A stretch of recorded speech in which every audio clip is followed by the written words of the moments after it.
কলকাতা টিভির পর্দায় আপনাদেরকে সকলকে স্বাগত। আমি পূজালি রয়েছি আপনাদের সঙ্গে।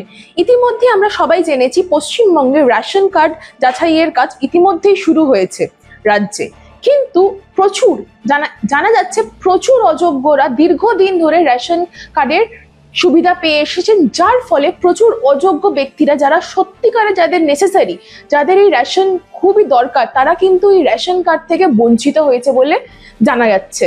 ইতিমধ্যেই আমরা জানতে পেরেছি পশ্চিমবঙ্গ সরকার থেকে যে প্রচুর লোকজন যারা এই সুযোগ সুবিধা পাননি তারাও পেতে পারেন এই সুযোগ সুবিধা।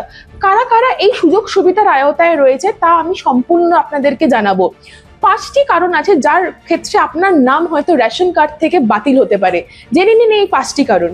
প্রথমত, আপনি যদি আপনার পারিবারিক বার্ষিক আয় যদি 6 লাখ টাকার ওপরে হয়ে থাকে তাহলে কিন্তু সেই আপনার এফেক্ট পড়তে পারে সেই রেশন কার্ডের ওপরে। দ্বিতীয়ত, আপনি যদি সরকারি কেন্দ্র বা সরকারি রাজ্যে যদি সরকারি কর্মজীবী হন, সেখান থেকেও কিন্তু আপনার নাম বাদ যেতে পারে সেই রেশন কার্ডের তালিকা থেকে। তৃতীয়ত, আপনার যদি পাকা বাড়ি, গাড়ি, ট্র্যাক্টর বা 2 চাকা গাড়িও যদি থেকে থাকে তাহলেও হয়তো আপনার নাম বাদ যেতে পারে এই রেশন কার্ড তালিকা থেকে।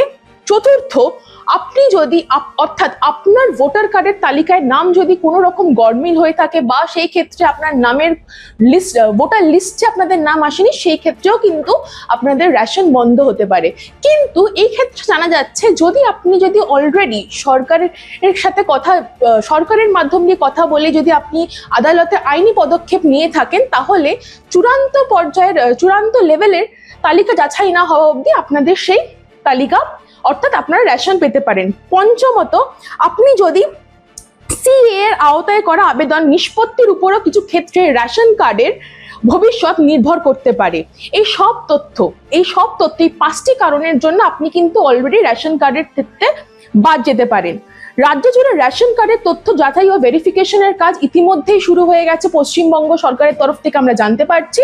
কিন্তু যদি এই 5টি কারণের আওতায় অর্থাৎ এই 5টি কারণে যদি আপনি নিজেকে বা আপনার যদি 5টি ফ্যাকাল্টি থেকে থাকেন, তাহলে কিন্তু আপনি এই রেশন কার্ড থেকে বঞ্চিত হবেন বলে জানিয়েছেন পশ্চিমবঙ্গ সরকার।